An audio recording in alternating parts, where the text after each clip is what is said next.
everyone, welcome back to On Purpose, the #1 health podcast in the world. Thanks to each and every single one of you that come back every week to listen, learn, and grow. Now, today's guest is one of the few select guests that are on the podcast twice. She was in our first 3 episodes of all time and On Purpose.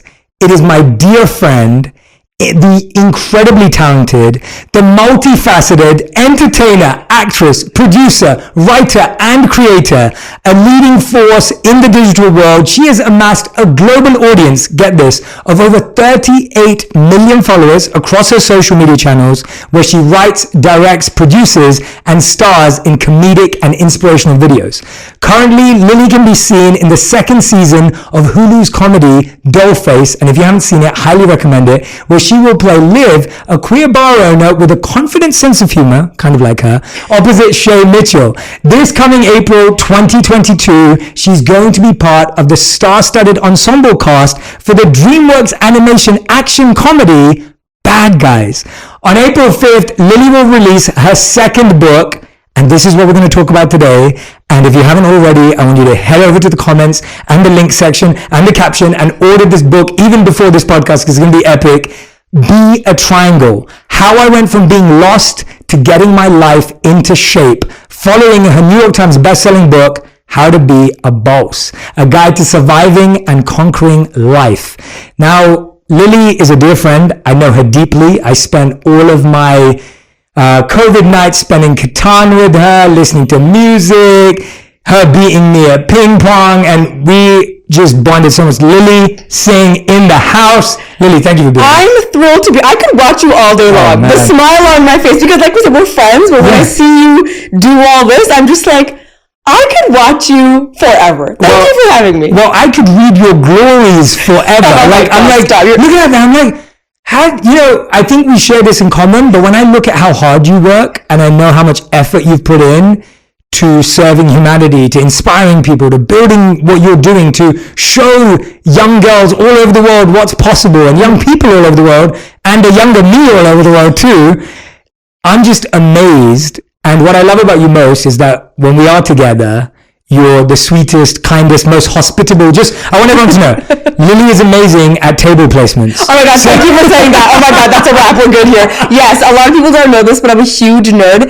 If I could quit my job and do anything, I would just want to set tables for the rest of my life. You're the most hospitable human. I come to your house and I'm just like, wow, this is amazing. Absolutely. The handkerchief choice where it's placed. Yep. Anyway. Please know I steam the napkins before you get served. It's all or nothing. It's all or nothing. But I love it because we're talking about your book today. Yes. Be a Triangle, which is so exciting because your first book came out, I think now 5 years ago, which is incredible. What is time? I know. And the fact that you focused on building and writing this amazing book, which you thankfully sent to me. Yeah. I got to read it ahead of time. I've read some of my favorite chapters. Today we get to dive in. And like I said, everyone who's watching or listening back at home, make sure you go and order this book. Not only is Lilly one of my favorite people in the world, she bears her soul in this book, makes it super accessible and relevant, and it's highly practical and has the cutest images in it as well. but let's dive in. When I first heard you announce the title, I was just fascinated. I was so intrigued. I was like, Be a Triangle. I was like, what does that mean? Like, I was only ever called Square growing up, right? Or other words.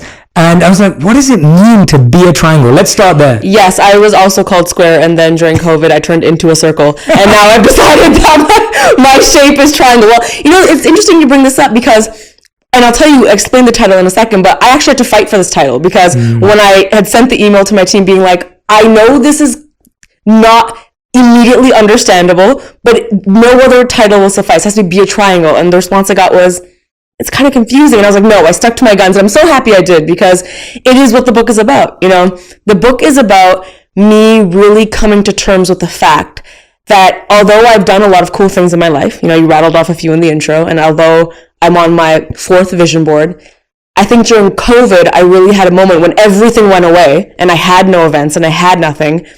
It's not that I was like, oh, I'm a workaholic and now I'm bored. It was deeper than that. It was that, I don't think I have any value right now. Like, I can't measure myself in any way because I don't have events and I don't have work. And so I'm just kind of floating in space unsure of what to do or how to think of myself or how to think of life right now. And I realized that's because work was the only thing I associated value with. I never really thought about, well, what kind of person do you want to be? And if you accomplish all the things on your vision board, how should that make you feel? And how come you don't feel that way right now? And so I got to thinking, and the root of it was that I never had a solid foundation of just what my belief system is. What do I want my values to be? Where do I want to be? Not just professionally, but spiritually, mentally. What do I really care about and what's important? And that's all about building foundation. Now, one of the strongest structural shapes on the planet is a triangle. And so I thought, I need to be a triangle. I need to build a strong foundation for myself so that all of my life experiences and everything from this moment on, I can put on top of this strong foundation. That is perfect. And I love that you stuck to your guns. Yes. I know. My publishers were like, what are you talking about? Be a what? And I was like, be a triangle. It's gotta be this. So I went through a similar thing that when I wrote the title, Think Like a Monk, and that was always the title that I wanted for my first book. Great title. And 14 out of 17 imprints that heard that title said that I should change it. Really? Because they didn't want me to have that as the title. That's a great title. So they said to me, well, who wants to think like a monk? People don't even know what monks are. They don't know what they do. And I was like, but it's so true to what I'm trying to share with the world is like, this is the line of wisdom that I learned from.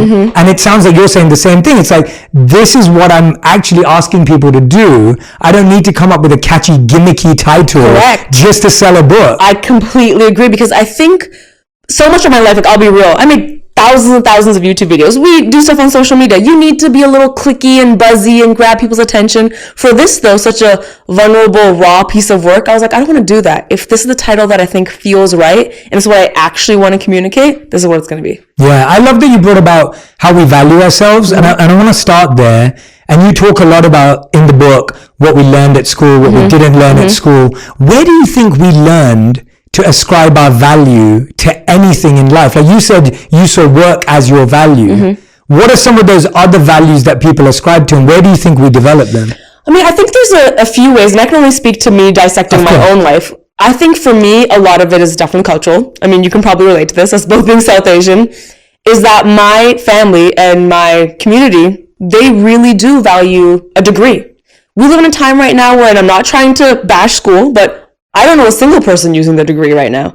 That doesn't matter to my parents. A degree is the save-all, end-all. You need the degree or else you are not educated. You have to establish a family. You have to get married. You have to have kids because you have to keep the family name going. You have to contribute back to the world through kids because they are not used to another way of contributing to the world. Their understanding is that you contribute to the world through having kids and making the world progress. See, for a long time, and this is where I get really real, is for a long time, I think I had a bit of a chip on my shoulder when I thought of my parents and I thought of my culture, because I thought, you guys only have one way of doing things. Like, I do things different. I'm from a different time and place. But that was really unfair of me because I never took the time to understand, well, why are my parents actually like this? Is it just that they're older? Is it just that they were born in India? So through the work of my therapist and honestly through writing this book, I was like, it's actually a lot to do with generational trauma. It's about my parents were born in Punjab, India. They didn't have the luxury of being like, today I'm going to care about my mental health. Today I'm going to contribute to the world by making a YouTube video and motivating people. They were like, hey, we're in a country with 1 billion people. There's limited resources. We need to problem solve every day. We need to survive every day. The things that matter are family, sticking together, survival, education, getting a good job, money, food on the table. And now I've taken the tools that they have taught me and I'm trying to use them in a time and place that is not that time and place. So that's where I think it comes from. And I talk about in the book that in school, when you look back, you're measured by grades, and in work, you're measured by promotions and salaries. And that's how you measure growth and success. But as a kid, it was never like, hey, Lilly, today you were really patient. And that marks growth. Like, that didn't matter. It didn't matter if you grew mentally or spiritually. It was always measured by something else. Yeah, I love that. What a beautiful switch of mindset, because that is something that you can measure every day. You can measure every day if you feel more patient, or you feel more kind, or you feel more supportive or supported, but you can't measure a view count or an award every day. Like, that's like 1%. I mean, you've won so many awards in your career. And you look at that and you go, that was like 1% of the experience. That was like the top of the pyramid, but it's the tiniest part. Tiniest part of the triangle. Yeah. Right? It's like the tip of the triangle. Absolutely, yes. Where you're like, that was just the tip, but the whole journey to get there was where all the hard work went. Absolutely. And I think one of the reasons I was so resilient to the things I write about in this book, because literally when I write the book, I keep thinking, 5 years ago, the person who wrote How to Be a Boss, which I still believe everything I wrote in that book, but I think I was resistant at first because I was like, no, but I still love working and I still want to hustle and I still want the awards. And I'll be honest and say, I want the awards. I want the events. I want the accomplishments. I think the switch is not choosing between two things. It's saying you can have that, but what does it mean? Yes. So what does it mean? You don't have to eliminate it, but is the award your value or is it a consequence of you having great values on this journey? Yes, that is so well said. I love that. That it is the consequence of having good values, right? Is it your value or is it the consequence of having good values? That is a beautiful line. Everyone cut that up, meme it out, quote it, put it out there. No, but genuinely that's so powerful because I couldn't agree with you more. Whenever anyone asks me, I care about awards. I care about titles, and I'm very honest and open about that too. Yeah. And I see it the exact same way because to me, it makes me feel like mental health is winning. Yes. It makes me feel like the things I'm standing for are winning. It helps me realize that we are making a dent in the mainstream where these comments and these conversations need to happen. Yes. Now, when I look back at what you're saying here, how difficult was it to dismantle your value system? Because I think that's why we don't do it, right? When you actually look at it and you go, wow, I value my work, or I value how much people like me, or I value how many followers I have, or I value how many positive comments I get. When you live in that world, which a lot of people do, you don't have to be a creator or an artist to feel that way. How do you get the courage to actually look inward and go, wow, I need to dismantle my value system? Yeah, it can be really, really scary. I think you're absolutely right. That's why people hesitate to do it because it's so strange. There were moments when I was writing the book when I was alone in a room. No one else was there. And I would find myself BSing a little on the page. I'm like, who are you lying to? There's no one here. Like, rip this up and start again. Like, what do you actually care about? Because years ago, if I'm honest, I wouldn't sit here and say, no, I do care about money. I do actually care about, I wouldn't say that because I would think I'm going to come across this way and that's not what I'm supposed to care about. No, again, it's be honest with yourself. You're allowed to value whatever you want. It's just doing the work to understand what those things mean and if also those things should be the driving forces behind your happiness. Because the thing with the awards and all that stuff is, like I said, when you think of them like a consequence, if they happen, great. But if they don't happen, your whole world doesn't crash down. I think that was the issue I had before I wrote this book. I thought, oh, my post is not getting these likes. Oh, I don't have the work. My travels got canceled. Now I don't have purpose, value, and happiness. That is where I don't want to be. And so I think it was scary for me to figure out my values, but also more than scary, just really difficult because there is no map to do that. You know, I remember sitting down writing this book and for 2 days, I would just stare at a blank screen thinking, if this was a math problem, I would be able to Google this. I would be able to dig up some lesson from my math teacher, but we've just never been taught as kids how to do any of this work. So that's what I'm attempting to go through in this book. I love it. And I want to dive into it. And what I love, as I said about the book, is that there's all these beautiful sketches. And you were telling me, just offline, you were telling me about the amazing artist that did this. Can you Yes, absolutely. Yeah. So the artist, her name is Paper Samosa. On Instagram, her name is Simi. She's fantastic. But the story is that a couple years ago when I got my late night show, we had no money, no budget, and I had this office in the writer's room, and I was like, I really need some pizzazz because it's a creative space. We have no money to buy art or anything like that. So I found her on Instagram, and I said, would you be willing to gift me a few prints so I can put it in my writing room for the first season of my late night show? I don't have a budget to offer you from the studio, but I promise you, like, I'll be so appreciative and maybe karma will come around. And then when I did this book, I was like, you know what? She's going to illustrate my book. So it's a complete full circle moment. That's so beautiful. And a lesson to everyone, if I ask for something free, everyone should just give me, Lamborghini, Ferrari. You should just give me the free thing because you never know. It will come back. You never know. It will come back. It's Absolutely. guaranteed. I love it. No, but they're honestly incredible. And one of the things you talk about in this book that I love is you talk about this idea of coming home. Yes. And when I started to read that in your book, and there's obviously each chapter you talk about coming home to something different. I love that language because I think about all the time, even when I come home to my physical home, I always think about what do I want to come home to? Yes. How do I want to feel? Especially because I work hard, I try my best, I'm doing this and that. And I always think, what environment do I want to come home to? What does coming home mean to you before we dive into each chapter? And where did that language come to you from? Like, what does that mean to you? Yeah, I think, when I was writing this book, I really wanted it to be, hey, you don't need to have a bunch of fancy tips and tricks and all these ways to get happy. It's really something that's within you already. And it's organizing what's within you and deciding where you want to go from there. And so I've learned that home is not a place. It is not a physical building. It is, and I especially learned that during COVID because I was in the physical building of my home and I wasn't able to see my family for 2 years. And I was like, I don't feel like I'm at home. Home for me is a place that gives you that feeling of safety, security, no judgment. You can just be and return to what really matters. A reset. So I came up with these places mentally that could be home. That when you go out in the day and you hear your friends spilling the tea and your other friends got relationship drama and all this stuff is going down, where can you come home to in your mind to reset and no judgment and recharge, just like you would physically? Yeah. And just to go into that, because I think, and you've posted about this several times, and you post like candidly, and you post like what you really look like right now versus one of the shows you did the night before. Absolutely. If I'm wearing Spanx, you will know. Yeah, and it's like you're so open about it. But I've heard you talk about how like so often when we look in the mirror, we're criticizing ourselves, or so often when we see ourselves in a certain way, we are judgmental. So for a lot of people, coming home is actually all those things as well. Absolutely. Tell us about how you've started to shift that dialogue for yourself. Like when we look in the mirror, more people are probably saying something negative about themselves than positive about themselves, right?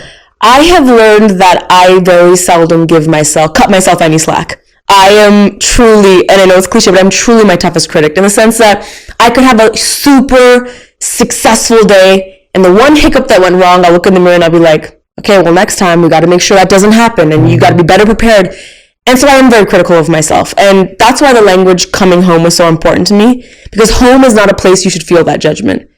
And why I wrote come home is, okay, I'm going to go to this place mentally where Lily, even you don't get to tell yourself all the things that went wrong. You don't get to be that. You let yourself be human at home. Home is where the pants are not. You let yourself be human. And so that was really important to me. It sounds simple, but it's a complex idea of I've given myself permission to be a human. Yes. At home. Yes. And I think we all have to get to that point. And you're right, it isn't a tip or a trick or a life hack. It is just changing that inner dialogue with yourself of starting to realize that, by the way, when I do call myself, like I realized this, I realized that when I made myself feel guilty, that didn't lead to growth. Yes. Like my guilt actually blocked my growth. When I was guilty that I didn't go to the gym, that maybe made me go to the gym the next day, but it didn't last. Yeah. When I was guilty that I had something that I wish I didn't eat, that guilt didn't make me eat healthy for the next week. It made me make bad decisions. Guilt made me feel worse about myself and make worse decisions. So I had to coach myself out of having guilty thoughts. Absolutely. What are some of those thoughts that you think, like there it sounded like when you said you're your own toughest critic, where does that come from? Is that also from our parenting? Is that I think it's a mix of things. I think one thing is that I'm a very all or nothing type person, and I've been trying to work on this. And Jay knows, and I'll be very honest and say that I consider myself a really good friend, but I've caught myself being slightly annoying because it's true. I can fully admit this. I'll invite Jay over. And everything will be perfect. The food will be perfect, and the table will be perfect, and I have all the activities planned. And it's good to go. And then Jay, as he does, will show up, 20 minutes late, and he'll blame Radhi. And it's definitely Radhi's fault, by the way. Just to clarify, that is definitely Radhi's fault. I'm always on time. Okay. Radhi's not here to defend herself, but he does. But then in my mind will start going, oh my God, the evening is ruined now because they came to, and I do that with everything. I do it to such a detriment where it's like, it's either perfect or it's nothing. Now I can't enjoy it. And I think that has to do with control. I think I can understand all and I can understand nothing. The compromise in the middle, being someone who controls things, they don't like that. compromise, that's not in my control. And so I've had to let go of this all or nothing mentality. Hey, you did so great today. It wasn't perfect, but it was really, really good, and we're going to celebrate that. You know, it's not letting, because you're right, that guilt does start to control your life. And also, going back to the home concept, home is somewhere you don't want to run away from. You know, home is somewhere you return to. I think what I really struggled with for so long is I did do those tips and tricks. You've been to my house, you know, my old house. I had all these Post-its everywhere, and I had positive affirmations, and that's all great. But that's all I had. I had these little ways of being happy momentarily, temporarily, and then I would wander off somewhere else mentally. But if you say come home to a place, that really means, hey, this is where you are going to return to spiritually no matter what happens in your day, always, so that you cannot be led astray. Because I get led astray. Very often. We all do. And the thing I love about that is because in your book you talk about nothing lasts forever. And you talk about the need to be okay with change. And that includes not just changing scenarios, i.e. me coming late to your house, but also the idea of change in that we change. And what you just said, you completely agree with everything you wrote in your last book. But you have an evolved version of that today that doesn't take away from what you said. How have you allowed yourself to update? Like we think of updating our phones and our computers easily. Yes. But when it comes to updating ourselves and upgrading ourselves, we get really slow and scared about it. How have you become okay with the fact that you're a changing, evolving, adapting person? Yeah. Well, before writing this book, I would not be okay with it. I talk about in the book how I did subscribe to this mentality that there's right and wrong. That if I don't necessarily agree with everything I've done and said in the past, and now I think differently, that must mean the past version of me was wrong. And I would think that. That means if that person doesn't agree with what I'm saying, they're wrong and I'm right. It doesn't need to be wrong or right. We don't need to assign these labels so easily to things. I know we like to categorize things in our brain as in right, wrong, black, white, okay, easy, hard. But really what it is, it's allowing yourself and giving yourself permission to think differently and evolve. And so for me, the hardest example of this is how I define success. You know, what I was taught, and for much of my life, I believe success is the paycheck, it is the house, it is the car, it is the awards, it is all that stuff, it is the career you have. And it's not that I think I was wrong for thinking that. It's that my definition of success has changed now. All those things are great, but now, if I have all of those things, but I'm not happy, and I'm not having fun, then I'm not successful. Yeah. And that's what I believe now. Again, not right or wrong. It's just I'm changing. I'm in a different place in my life. I have different values and different priorities, and that's okay. I think I resisted that for so long because I was like, don't be lazy. That's lazy. You have to pull the all-nighter. You have to do this. You don't be lazy. But it's not about that. It's about, hey, you are a human that is evolving and you're in different circumstances. You cannot grow and expect to stay the same. So well said. So well said. Honestly, everything you're saying is like, I couldn't be happier hearing it from you, because I think so many people are inspired by you and awe of you, look up to you, like including me. And when I see you having these revelations and realizations based on your own inner work, it gives me so much confidence that everyone who looks up to you is being inspired in this beautiful direction. And I also love that you value hard work and that you value putting in the time and your attention to detail, because that's also something I appreciate about you. Yeah. So whether I'm a friend or whether someone in business, I appreciate your purpose, but I also appreciate your practicality, like the fact that you are an effective human being who manages time effectively. And I think, again, what you're saying is we've been living in this society which is either or.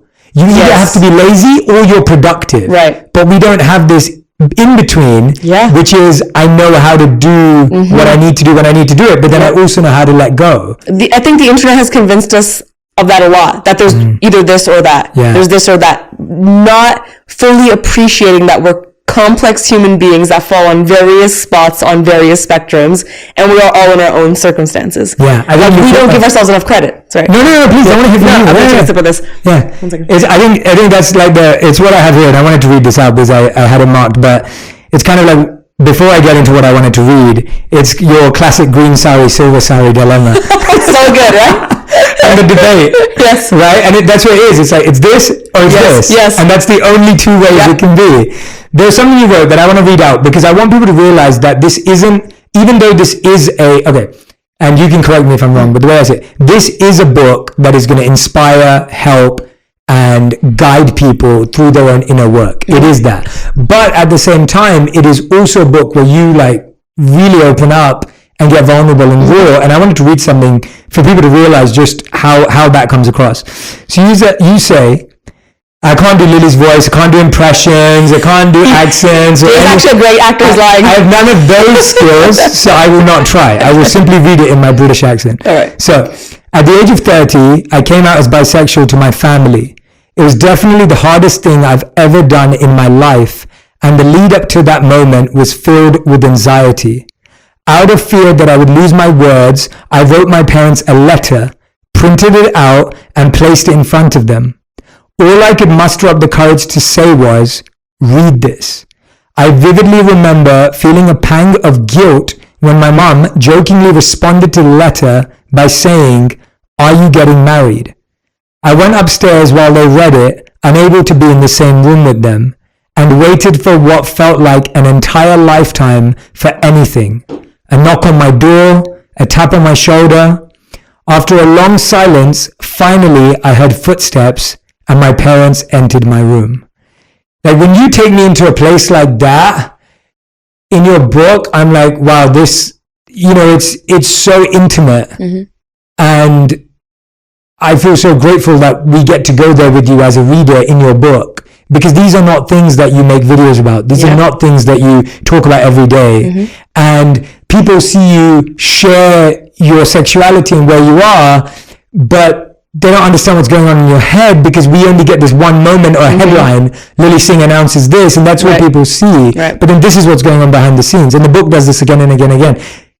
Tell me about that moment and tell us about how that journey has evolved over time, and even before and after. I just want to hear about that whole process. Yeah. From things I know as your friend, but I want to hear from how you feel about it through the book. Absolutely. So I have to give credit to my editor here, because you're right, I don't openly talk about this a lot. You might see me holding the pride flag on Instagram, Lady Gaga, blah, blah, blah. But I don't actually go into what that experience was like. And for the reason of, it's just something that I don't want taken out of context. And I know the media will run with it. And I know people will not actually put themselves into that time and place. And so I thought the book was the perfect opportunity for me to really talk about this. The first time I wrote this chapter, I skimmed over it. I was like, so I did this thing, and then my parents came, and then my editor was like, hey, I really think you should take the reader into exactly where you were. And it's the best note she's ever given me, because I was like, you know what, Lily? Again, no one's in the room here when you're writing this. Actually open up. Like, people could really use this perspective. And so I did, and it was very difficult to write. Even as you were reading it, I was like, it's a heavy emotional thing, but the reason it was important for me to talk about this is one of the biggest changes that has ever happened in my life. And like I said, the scariest thing I've ever done in my life. And it was something that I had to really address head on, because to be honest, I don't think I was honest about what that situation was in my mind for so many years. I came out to my parents at 30, and a lot of people don't know this. I'm very type A, so they shouldn't be surprised, but I actually came out to myself 30 days before that. So on September 1st, I, in my room, came out to my dog Scarborough for the first time ever to myself. Prior to this, I had thoughts and feelings like, I don't know why I'm not just so committed in the relationships I'm in. Something feels off. Growing up, I didn't know a single queer person. In my high school, there was not a single queer person. This was not Euphoria. My high school was not Euphoria. In university, I knew of one queer person, and it was someone who identified as a male, and I was so different from him, so I never really connected with him. And so at the age of 30, I came out to myself. So at the age of 29, I came out to myself. And I said, before my 30th birthday, I'm going to come out to all the people that matter in my life. And it was a list of like 10 people. And my parents were last. Of course, type A. I had a to-do list. I had a to-do list to come out, as I would. It was right in between steam the napkins.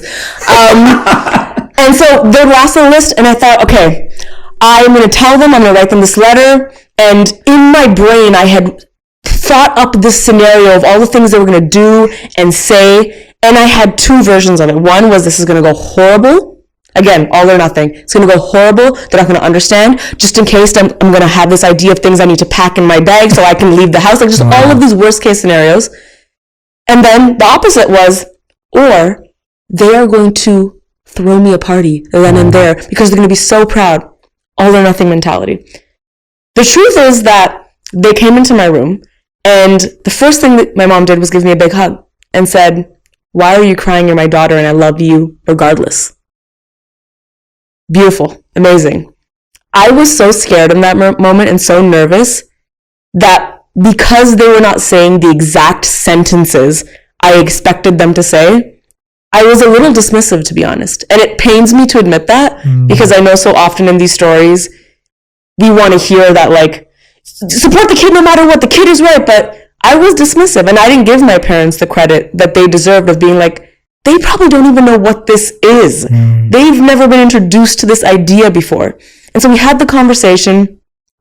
They did and said things of support. They did not disown me. They did not kick me out of the house. They did none of those things.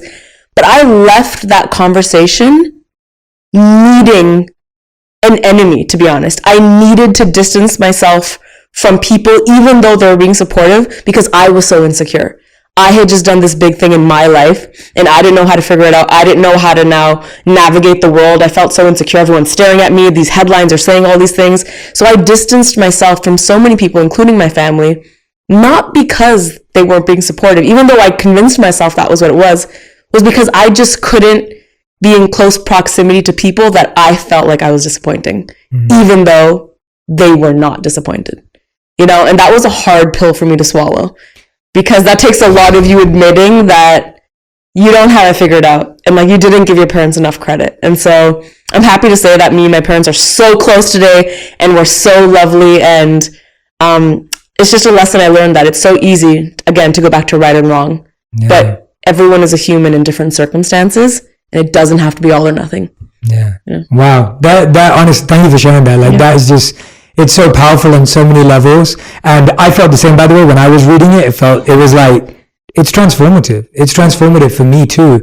Even just the idea of what you said, that when we make a decision, we expect all or nothing results, or we expect extreme responses. And actually life's somewhere in between. Yep. And when you get that in between, you then don't know what to do with it because you only prepared your mind for the extremes. And what's really special about what you said is, although what you needed was compassion in that moment, you also needed to express compassion to them for their experience. Yes, absolutely. And that's a really interesting conversation that you're starting where it's like, well, I needed them to be compassionate to my human experience, but they needed my compassion because they don't understand this because they've never been exposed to it potentially. And that trading of compassion is a really beautiful thing in the world, which I think is so often missing. I could not agree more. They gave me the compassion. I can sit here and tell you, I did not return it. Yeah. I thought they should immediately understand. How would they immediately understand this? And I see this all the time with the world, especially on social media. Especially with cancel culture, they didn't get it right away. They don't get a chance to redeem themselves. They made a mistake. Well, they can improve. It is this lack of giving people the benefit of the doubt and being human, and this lack of compassion. It's that if you really look back, and these are not excuses, it's the reality of the circumstances. My parents, this was not the thing they grew up with. Like I said, their concerns growing up were, we have to make it, we have to provide for our kids. And I know that any concern, and I know this in my heart, I didn't know it in that moment sitting in my room, but I know it now. Any concerns they might have expressed were not because they didn't love me or they wanted me to be unhappy. It's because in their understanding, they wanted to protect me from the world. They, in their mind, think this is going to make Lily's life harder, potentially. We're scared for her. And we're to protect her. That's where they're coming from. Whether or not that's just is not the conversation. It's that that's their circumstance. What you've just done and what you've broken down for us is you've clearly articulated what compassion looks like in practice to actually understand where that person's coming from, why they think that way. Whether you agree with it or not, or disagree with it, whether it's fair or unfair, let me take a moment to understand how did that person get to where they are. And I think that even what we're seeing in movies today and media today, I love that we're getting into stories of how people became who they became. Yes. Because it's so important. We always tell the origin story of heroes, but we rarely tell the origin story of the villain. Yeah. No one ever knows how the villain became the villain. And then you start seeing movies like Joker come out and everything, and you start going, oh, like now we're telling the story of how someone got there when we don't agree with them. And it's also this idea of, if you really think about it, the hero and the villain are the same person in different circumstances. And that's another thing that I write in the book, that I actually say during my meditation every day, is that I am everyone and everyone is me, and we are in different circumstances. And the reason I say that is because, Lilly, get off your high horse. You are not right compared to someone else. Even though you are in two different sides of the spectrum of what you might agree on in a certain subject, they have certain circumstances, you have certain circumstances, and the reality of the situation is, if I was born in a different time and place and I were my parents, I might have reacted even worse. To be honest, I might have reacted horribly. And to say otherwise is just a lie. Yeah. It's so easy to be like, if I were in your shoes, I would have done this. You might not have. You might have done worse, because circumstances matter. Yeah, I love that reminder. I think it was a few years ago where I realized that I wasn't better or worse than anyone.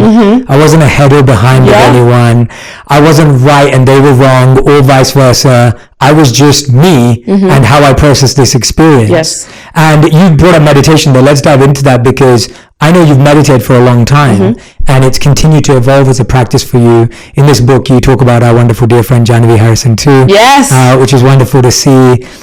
Because she's such a special human being, and I love that you're really good at, like, in this book, like you're just good at like picking people who've had this impact and sharing their work with you. Tell us about what meditation looks like for you now, and why the current practice that you do of it is useful to you. Absolutely. So I've really had to remind myself of that it doesn't have to be all or nothing here, because although I aspire to be a Jay Shetty, I know when I've tried in the past to have a rigid routine where I wake up at a certain time and I meditate in a certain place and it looks a certain way, I have failed. Because for me, I go to sleep at different times, my schedule's awry, and honestly, I get bored sometimes, and that's just me being really honest. When I have a really rigid routine, sometimes I get bored. I need a little change. So for me, what meditation looks like is, not every day, I would say 3-ish, 4-ish times a week, I will listen to one of Janavi's songs, actually. I meditate to her music. For me, I like music. For me personally, guided meditations, I've learned don't work, and I've stopped being embarrassed about that, even though some of my dear friends have guided meditations, because I always start thinking about what the person looks like and all that type of really random stuff. And if I listen to Jay guide me through a meditation, I'm like, Jay, I missed that guy. I always start to just wander into all places. So I personally use music, especially because for me, I'm really connected to musicality and the journey it takes you on. I'm really into the highs and lows and visualizing myself in all these places. And so I meditate to music for about 20 minutes. I use now the things I write about in my book. So I start every meditation by saying, today the 4 things that matter are the relationship to yourself, the relationship to the universe, understanding distraction, and implementing design. I check in on myself. I'm really honest with myself, how I feel, what I'm grateful for, if I'm having any petty thoughts I really want to just, like, it's a really safe space for me to be like, hey, you're allowed to process whatever is going through your mind right now. And you don't have to process it in a way where now you're going to come up with solutions. It's just to know where you're at. Just connect with yourself. How are you feeling physically, mentally, emotionally? That's it. That's all I have to do. Next, I connect myself to the universe. And the reason I do this is because I talk about it in the book, but it's also because in our industry, Jay, you can get very vain very fast. It can become all about you very, very fast. I really value that reminder that I'm connected to something greater. And it also helps me alleviate some of my control issues that I have, that not everything is in my control. I'm connected to something bigger, connected to other people. Like I said, I'm them, they're me, and we're in different circumstances. I also then send compassion. And I talk about this in the book, which is, for so long, I would meditate when I was upset. I would ask God for things when I'm having a bad day. It's all about take from the universe. And I never really thought about, well, what are you putting back into the universe? Are you being a fair partner to the universe? And so I spend time really thinking about how I can send love. And I literally visualize love and light coming from my hands and sending it to whoever might need it. It might sound silly, but before I judged on Canada's Got Talent, when I meditated, I actually sent love and light to all the contestants. I love that. Because I was like, I know what it feels like. I know I'm judging you, but like, if you're nervous, and I visualize them as if you're nervous, remember to have fun. Like, know that I'm going to be with you on that stage. I just try to send the energy to whoever needs it. That's beautiful. Yeah, I just got to take a moment. Yeah. That is so beautiful. Thanks, man. I love that. Yeah, I love that. And then I go into understanding distraction and implementing design, which I talk about in the book. And that is, I have defined distraction not as the way we traditionally think of it, you know, your phone going off, someone talking during a movie, all these things. But distraction is the things that take us away from where we want to be spiritually. So take us away from the home we created. Suddenly I'm feeling petty, I'm comparing myself to someone, I'm feeling ungrateful. I label all of those things as distractions, not because they aren't valid, but because I don't want to stay there. Mm-hmm. I want to go there, process whatever needs to happen, and come back to this place where I am grateful and I do have strong values. Mm-hmm. And then I implement design. And this is where my practicality and spirituality mix up. And this is, hey, you know the life that you want? Stop telling yourself all the reasons you can't have those things, and actually just design your life in a way where they can happen. You know, and a prime example of that is, so often I was told growing up that, hey, like, you can't have a career where you dress up and play pretend and you're creative and you do, like, grow up, get a real career, that's a phase. I had to design a life where I was like, I unsubscribe to that idea. The idea that I can do this as a career serves me better, so I'm going to design my life this way. So a lot of that has to do with unsubscribing from the ideas that do not serve us. Because I, and I'm sure many other people, we have signed this invisible contract on a lot of ideas that do not benefit us, but we do it anyways, you know? That is so well said, because I remember when I fully had signed the contract that I was going to work a full-time job and that teaching wisdom was going to be my hobby.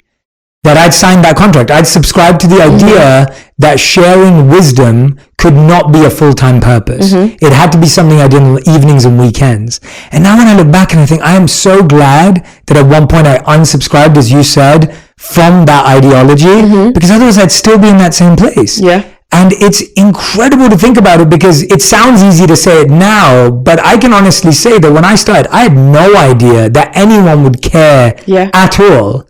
I just knew that I believed deeply about what I was trying to share. And that's what fueled me to keep trying. Yeah. But I'm with you. I was fully subscribed to the idea. This is not a real job. It's scary. I'm subscribing to ideas. I mean, those ideas exist for a reason. Society has these ideas for a reason, because no one has challenged them. No one has found a different way. And again, it helps categorize people into boxes. Yeah. To unsubscribe from those ideas, it's scary and it's risky and it feels like you're walking a path alone. But those are ideas. They're not facts. There is no rule book saying Jay has to do this and he can't do this as a job. There's no rule book. Like, for so long, I thought there was a written rule book that I'm an Indian woman. I can only do these things. I have to be quiet. I can't be outspoken. I have to do X, Y, Z. Where is this rule book? Like, I've just decided that that's what I'm going to live my life by. No. Like, I do the work to let go of those ideas and make your life the things you want them to be. It takes work. No one's saying it doesn't, but it's that work is so worth it. Absolutely. My auntie has that book at home if you need a copy. I'm sure she does. So I'm sure there's a written one. Yes, 100%. I'm with you. This I love. I want to go back to this. You talked about the universe, but you have this graphic in here which is about the missed calls from the universe. Yes. Which when I saw that, I was like, I need to read this section, because and that's how I went through the book. I was looking at stuff and I was like, oh, this I love this. Let me read what this is about. Tell me about that, because I think that, like you said, we're always expecting the universe to give to us. But you are actually saying here that we're missing calls from the universe. What are those missed calls? What are those signs that we're getting but that we keep missing? Well, I think it's a lot of things. I think it's how we think about even failure and loss. We don't think that there's, at least in that moment, we don't think that there's something bigger at play. You know, we have this tendency to think when we're sad that the world is against us, the universe is against us, because that's a comforting and easy place to go to. I am hurt. It's because my life sucks and this is sucky and my day was sucky. And in that moment, we don't think that something bigger is at play. We're missing calls from the universe. I can genuinely say any horrible thing that has happened to me, any failure, any loss, there has been an exchange there. I lost something and then I gained something because of that thing. And that's how we have to think about the universe. The universe is constant exchange. Everything is an exchange. And it is a relationship that we really need to foster, because we ignore it so often. We don't think about that. Hey, I actually have my job today and I have the following I have today because I spoke so openly about my experience going through mental health and people related to me. Great. But we don't actually dissect like, hey, remember that time you were really sad? This is the exchange for that. The universe actually came around and gave you something. So why do you not nurture that relationship? You know, I talk a lot about people who have a lot and have really tough pasts, and perhaps we don't give ourselves the opportunity to analyze what those losses gave us. And I think we should. Yeah. Because I think that makes them silver linings, and it makes us realize that like, hey, there's something bigger at play. What do you think your biggest loss or failure was internally or externally? Like, what was that when you think about that moment where you felt lost, as you say in the subtitle of the book, but also the idea of when you feel you've lost, right? Feeling lost and feeling like you've lost. When was that for you? And how did, obviously we know how you processed it because that's what the book's about, but when was that for you? How did you identify that? I mean, there's a few moments, but if I'm being really, really honest, the most recent one and the one that was most profound, and I think this is for a lot of people because it was an extraordinary circumstance, was during quarantine. You know, I really did feel like I lost momentum in my job. Yeah. I felt like I definitely physically was in the worst. I would walk up the stairs and I'd be winded because I was doing nothing. I wasn't leaving the house. I literally baked 30 cookies every day and played Fortnite. You know this. I asked you to play with me every day. But I was in such a place where I was so lost and had no direction. And I remember thinking, man, I've worked so hard at stuff, and these 2 years is going to completely derail me, and I'm going to start from scratch, and all my momentum is going to be gone. And I could not see any light in that situation, especially because of what was happening in the world. I saw no light in that situation. If quarantine didn't happen, without doubt, there would never be another time in my life where I actually would have the time to do this work, because I would be so busy with distractions and obligations. And I joke that quarantine forced me to pause and reflect. It forced me, because otherwise I would have never done it. I would have still been going, I'm on a flight right now. I would have been burnt out times a million right now. Yeah. And so this book, I keep calling it a gift to myself. It is the gift that COVID and quarantine gave me. Yeah. So that loss, that me being lost, the exchange of that was me doing this work. I love that idea of the loss and the exchange. Like that's such a... We understand it with everything else. Yeah. You buy something from a store, you eat calories, you understand it with everything else, but we don't tend to understand it spiritually. Because we can't connect it. Exactly. Yeah. We don't do the work to connect it. We're never taught to connect it. And I'm encouraging people to make those connections. Yeah. And understand. And it'll help you understand loss. And it'll help you understand that the universe is big and it's glorious and it's magical, and you should be open to it, and you should be connecting and nourishing that relationship. Yeah. And you're bringing that, I mean, you're saying it's a gift to yourself. This book is definitely a gift to everyone who's going to read it. It genuinely is, because I think what you just said about COVID and the pandemic, I think that was a worldwide phenomenon experience. That's how everyone felt in some way. And yes, in different extremes, in different experiences, but that was a unified feeling that these 2 years are derailing my life. It postponed my wedding. It means I'll never see my family again, potentially, because I lost them. It means I can't get the career I wanted. I started a new job, but we're not in the office, so I don't meet anyone. I'm just stuck in my tiny apartment, right? Like that experience. And that's why, if you're saying that that's what catalyzed all of these reflections and the work, then it is a gift to everyone, because that's exactly what everyone needs to hear. Yeah. So one of the things I want to dive into is this idea that you bring about around distractions. And I've seen you and implementing design. If anyone wants to know how good Lilly is at implementing design, play Fortnite with her and watch her play Catan. And you literally just don't exist, because she's just and I love the way your mind works, because we always joke about this. Like we have a lot of similarities. Yes, we are very similar. We're very similar. When I see so much of myself in Lilly all the time. Yes. Anytime I'm in an argument with anyone and I want someone to see my point of view, I will call Jay. Like, Jay is going to know exactly where I'm coming from. Yeah. And I relate to you fully, and we're totally on the same page. But when I see you, and I see you operate in that way, and now that you're bringing this compassionate heart to it and this kindness to it, and you're able to implement design in that way, has it become more joyful in the execution of stuff? Like, I want to hear about how you execute differently now, because we talked about how to be a boss, and that was like the book before, and we talked about that was important. But now we're going back to them. Like, now when you're hustling, or now when you're working really hard, or now when you're being productive, how is it now fueled with joy? Or how do you make sure that now it's coming from a place of meaning? Yeah. So I posted about this recently. This is not a joke for anyone that doesn't follow me. My vision board is in my shower. Yes. It is in my shower. Like, it is taped to the glass outside of my shower. So I see it every single day. Genius. I literally, yes, I see it every day. Smack dab in the middle of my vision board, because my vision board is structured in a way where the things in the middle are my core values, and then it builds out. And right in the middle is make sure you have fun. So part of my foundation, my triangle, is that my relationship with myself and my relationship with the universe and how I implement design is going to be that my definition of success must include fun. It did not previously. In my come up in my career, I did a lot of events and gigs and things where I was like, I don't care about this at all. This is horrendous, but I will do it. I will do the free gig. I will do this gig I'm not passionate about to earn my stripes. We all work hard with this idea that I'm going to get to this place where eventually I can call the shots, I can do what I want to do. We get so caught up in the climb that even when we're in the position to do what we want to do, we're climbing still, because now it's a habit. It's a habit, and we've forgotten the reason we started in the first place. That's where I was. So now, having fun is a requirement of anything I say yes to. Doesn't matter what opportunity comes in my inbox. If I'm not going to have fun, it is not going to happen.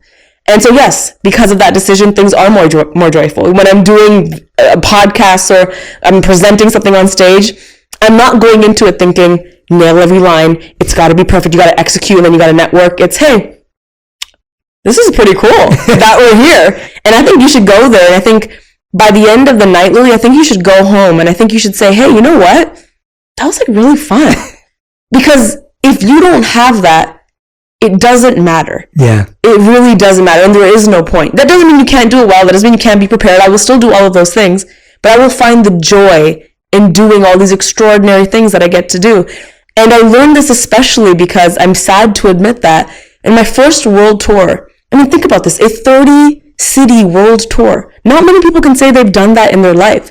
I got to meet with my fans. I had all these costumes. And how old were you? This was like 6 years ago. Yeah. So... yeah. 14. But I was pretty young, you know? Yeah. I would be lying if I said that I remembered every moment of that, because I was so fixated on this lighting cue and this next thing I have to say, and the t-shirt says everything has to be perfect. And I'm not saying, again, evolution, not all or nothing. I'm not saying that's not important. It is. And I know you're like this too. We like things to be a certain quality, 100%. But that doesn't mean you can't be present and have fun. Yes. Right? You should still have fun. And so now I've decided everything I do, the criteria is joy and fun. Yeah, I love what you just said about the habit and how that habit, and at least let me clarify, and you can correct me if I'm wrong, but what I'm hearing you say is that there was a time when to earn your stripes, you had to do things that didn't necessarily extract joy, but you saw them creating platforms from which you could experience joy. But what happens is that as you keep reaching those platforms, you maintain that habit and that pattern that stops you again and again and again from saying there's another platform from which I can be in full joy, right? Absolutely correct. And so earning your stripes wasn't a mistake. That's a healthy thing and that's needed in everyone. But what was the mistake was that habit that gets formed of like, I will be not happy, because that's not what you're saying. I will allow myself to have fun when. Exactly. There's always another better time or place where this joy could happen. And I think that's a learned thing as well. You know, I talk about how my parents have earned their stripes above and beyond. They immigrated to Canada in the 70s, worked so hard. You know, my dad had multiple jobs. He grew from one position to the next. They're so well off now, and they've done such a great job. Both of their kids are taken care of. They don't need to work. They don't need to save up for anything. God knows I'm not getting married. They don't need to use that money for anything. You know what I mean? And I always tell them, like, why aren't you guys traveling everywhere and like doing all the things? And they still are in that mindset of like, no, because, you know, we have to save up for things, and we can't do those things now. We're too old for those things. And it's that habit that we can't do that yet. We're not there yet. Yeah. we are. So often we are there. Yeah. And if we keep chasing that, no, not yet, later, we're going to miss out on that joy. Yeah. That's so well said. And I fully agree with you too. I was sitting down with my team recently and just saying that I want to be able to do things that I want to do that are risks and are fun and are things people don't expect of me. Yeah. Because that's what you work hard for, is to be able to do that. I was like, even doing this was a risk in the first place. Exactly. So why would I stop taking risks now? Like, because I think we get protective as well, right? And to me, I think taking risks has always been a core value of mine. And now I'm like, I want to take more risks, and I want to do things that surprise me and surprise other people, and are not things that people expect. Because when I started this, people didn't expect it either. Absolutely. So why is it's funny how we, especially people like me and you, we and other creatives as well, we stepped outside of a box, only to then put ourselves in another box. 100%. It's just a slightly bigger box. Totally, yeah, for comfort and safety. Exactly. And we keep doing that. And then I always have to remind myself, and sometimes I have to remind my team when they're like, hey, this is not how things are traditionally done, and hey, we should do things like this. I'm like, you have to know who you're talking to here, because right now I have a wig and a beard on my face and I'm dressed up as my dad. So you need not tell me how things are usually done. Absolutely. I was at a dinner the other day, and I paid for the dinner, and the two people I was with, one of them said to me, they said, Jay, you are bucking every industry trend. Like, someone else should have picked up the check. And I was like, my response to that straight away, and they were very grateful and they were wonderful about it. But my response to that was, I want to break every tradition. Absolutely. Because these traditions have just, again, who wrote the rule book? And the more we subscribe, I feel the same way whenever anyone says to me, like, but yeah, this is not how it's done, or this is what this role is, or this is what this, I'm like, says who? Yeah. Like, most of these roles are not going to exist in 10 years. And why is it not done another way? Totally. Why is it not done another way? Totally. You know? And those were, yeah, go on. And another thing I was going to say, the bigger lesson I've learned here is that I need to go out to more dinners with you. I was like, what? Jay's picking up checks around here? What? I think yes, yeah. I mean, anytime. I will unsubscribe to the idea that I should pay for the check, and you can pay for the check. I'm okay with that. Well, with us, actually, so everyone knows the truth, we're always competing. We're always over competing. who does this. Just so everyone knows about Lily. Jay is very sneaky. He comes to my house. He's like, no, next time. And then the next time is always, he's sneaky. So you definitely have to pull the Desi moves of like running and giving the credit card in advance. I'm one of those awkward plant-based people who doesn't want to cause like pressure to other people, and like, you know, we're just two uncles battling it out for the check. It's fine. It's just fine. I love it. All right, Lily. So we have dissected how to be a triangle, but we have literally scratched the surface. There are so many incredible messages in this book. The sections that Lily talked about in this interview, they go so much more deeper. There are so many more takeaways. There are so many more beautiful moments where you're going to have these light bulb moments and these moments of insight and reflection for yourself. And I honestly believe that this, I think, and I read a lot of nonfiction, self-help and mindset books. I love that stuff. And sometimes it can get repetitive. And this was one of the first books I've read in a long time, but this was so authentically you. It was just so you, like everything you said was so you, and it was so genuine to who you are, that I was like, this is so real. And that's why it works for people, and that's why it will work for people. And when people apply it, they will feel change in their life, because you're not trying to teach, or you're not trying to preach, or you're not trying to guide. You're literally saying, like, this is what worked for me, and this is how I think about stuff. And it's so simple, yet so practical, yet so applicable to people, that I was just blown away as to how you it is. And I could hear your voice in my head. I love that compliment. I could hear your voice in my head as you think through an idea. I'm like, that is exactly how Lily would explain it to me if we were sitting next to each other. And I think that's beautiful for people to know that, because I think people can read a lot of self-help and be like, oh, this is repetitive, or I've heard this before, or someone said, and I'm like, sure, but we have to hear it from someone's unique experience. And I think you capture that really well. So thank you for doing that. Thank you. I appreciate that. That's exactly what I wanted the impact to be. So thank you. Yeah, thank you. All right, so we're going to end this interview with what we call the final five. All right. These are a rapid fire, fast five, which I always break the rules on. Okay, I'm going to definitely break the rules too. Tell me more. And so, anyway, we try and answer these in one word to one sentence maximum. Okay, cool. I'm definitely going to break those rules. Okay. It's fine. I'll allow you. Usually, I'll try my best then. Yeah, all right, okay. Question number one. What is the best advice you've ever received? reaction. Sorry to everyone who's listening to this. I'm not sorry. This is how I feel. Okay, this was rapid. Oh my god. I shouldn't call it rapid. I should call it. I should change the name now.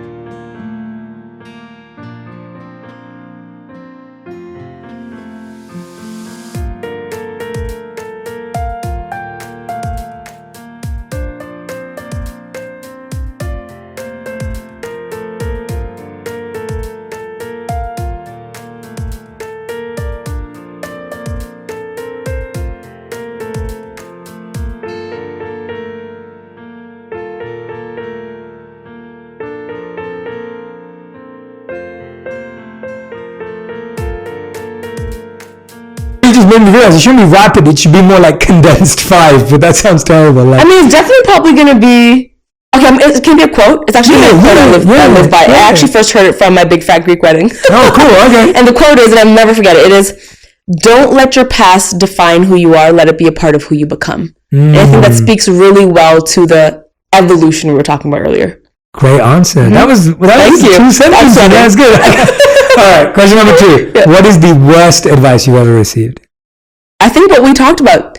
This is how things have usually been done. Is tried and tested. Yeah, definitely. I don't want to hear that about anything in my life. I don't want to hear it. I'm not even talking about work stuff. I don't want to hear it about anything in my life. Absolutely. About how one should be spiritual, or how one should have relationships, about how one should form friendships. I don't think any idea should be treated as if it's a fact. Ideas are just that. They're ideas to be explored. Love that. You have full permission to avoid the one sentence because that was a great answer. Thank you. So if anything I asked you and you want to expand on it, just go for it. Because that was such a... I'm so happy you expanded on that because I love that you stretched out to everything. Mm-hmm. Like, I think the idea of not just saying, this isn't just about work or people in an industry. Mm-hmm. The fact that you talked about how to be spiritual, like that resonates so deeply with me. I love that. And so please expand. Okay. Question number 3. How would you describe your current purpose in life? I think my purpose is to be a disruptor. Mm. I have come to terms with that word. It used to mean destruction, chaos to me, but now it means beautiful chaos to me. Mm. I want to disrupt systems and ideas, and that does include paving the path. Yes, I want to disrupt the industry. I want to disrupt how TV and film is made. I want to disrupt the stories we see. But in everything, in my family, I'm a disruptor. I'm the first that has done many things. My parents will openly tell you. I want to disrupt and shake things up. That is my purpose. Yeah, and I think what's interesting about that, which I love, by the way, that's a very unique concept. We've never had it on the show. The reason why I love that is because you can do it anytime, anywhere. There's no way you can't do that. And what I love about it more importantly is that what you just said is you're the first to do many things, and that's actually scary. And it also means that you're not always going to get it right by other people's standards. And I think we have to learn to value that when people are treading new paths and are disrupting, that there are going to be changes and pivots and adapting that comes along the way. Yep. And I think we want innovation in the world, but when someone tries to innovate and it's slightly different to what we expect, we're so quick to criticize or quick to tear someone down. And actually that doesn't make any sense because that thing only got created because someone did something that was never done before. Absolutely. And so I think we need to create more space for people to be able to try new things for the first time. Because that's what takes the world forward at all. Could not have said it better myself. Yeah. No. Innovation and disruption, and you know this, you're the first of many as well. It is very difficult to do. Yeah. There's a lot of obstacles and hurdles that come your way. A lot that people will never know about. But I enjoy being a disruptor, and I enjoy encouraging people to think differently, and I enjoy doing things in a different way. I love that. All right, question number 4 is, what did you once used to value that you no longer value?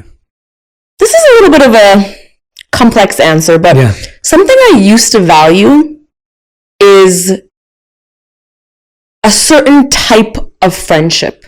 And what I mean by that is and I might be a little jaded by me being in the public eye, to be honest, but I used to only want to be friends with people, and I really valued the friendships I had when people knew me before I got famous. I really valued that connection of like, these are my childhood friends and they know me and these are my true friends. That has really hindered me growing up because now I've been in the public eye for 10 years. Where does that leave me? It leaves me in a position to never make new friendships again, right? Because inevitably the new people I meet, they're never going to know me before 10 years ago. I don't value that definition of friendship anymore. I value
evolving that and connecting with people in different ways I've never have before. Hey, I met this person. I really feel something. Me and you is a perfect example. I can consider you one of my close, good friends. You didn't know me before I was, Lilly on YouTube. And I didn't know you before you were the Jay Shetty, And I think if I met you years and years ago, I would have probably dismissed our friendship because I would have been like, just another networking thing, another work thing. I value that so differently now.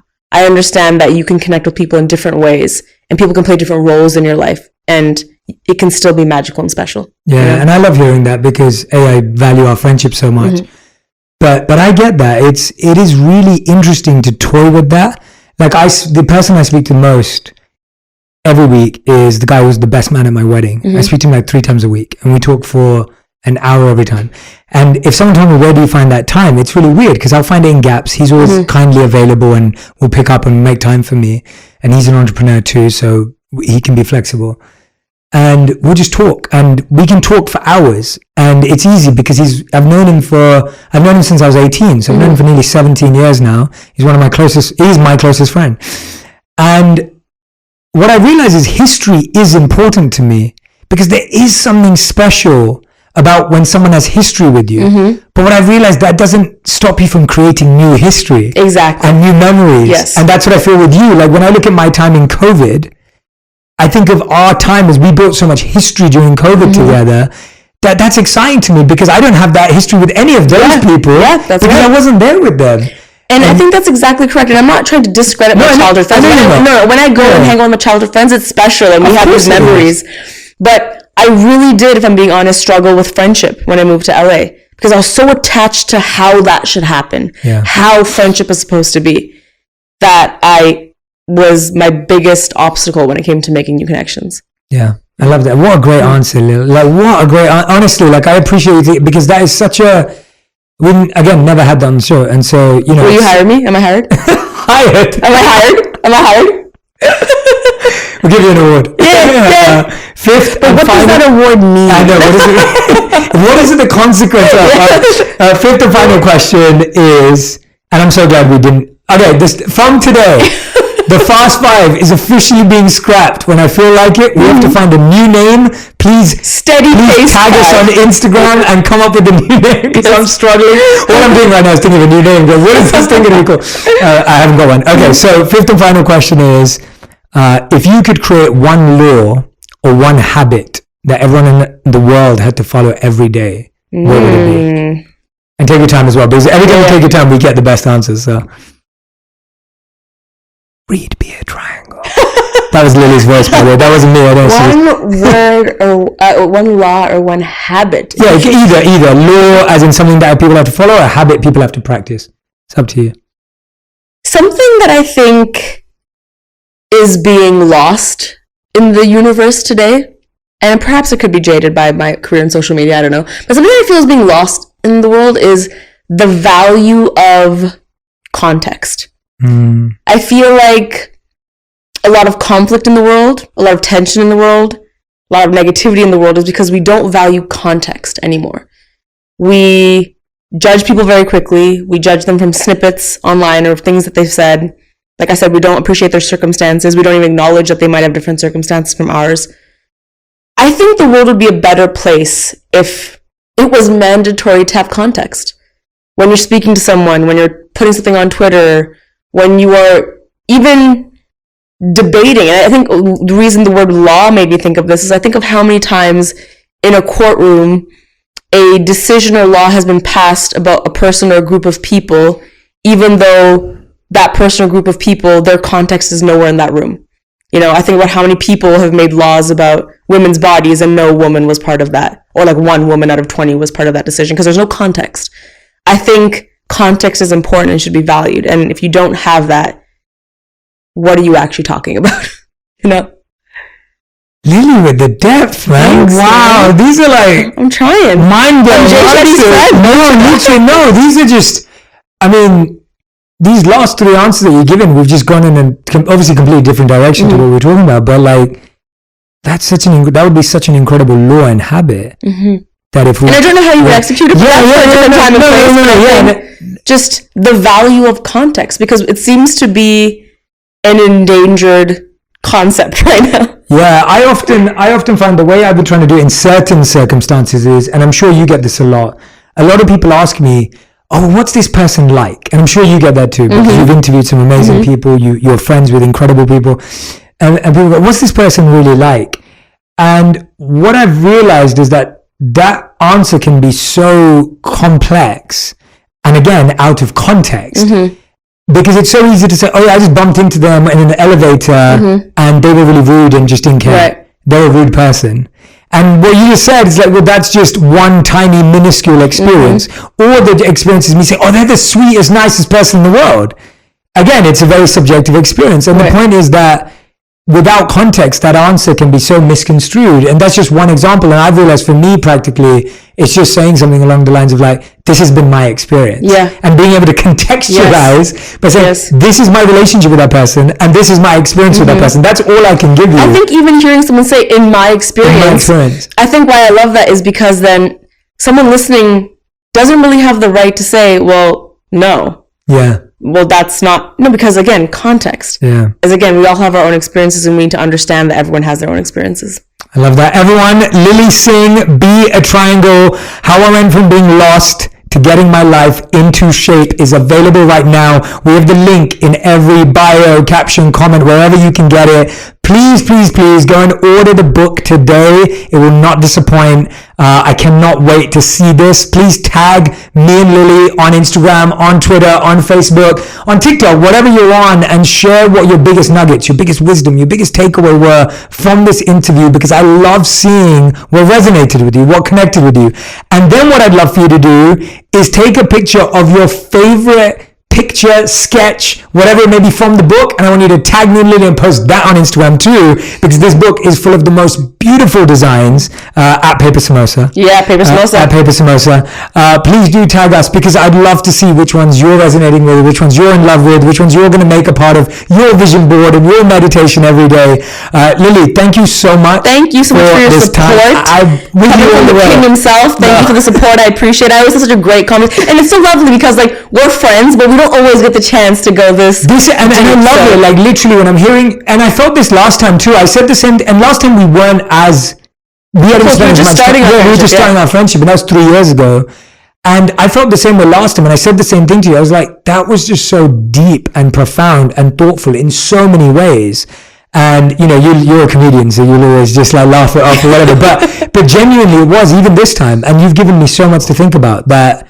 And I appreciate having these conversations with you, because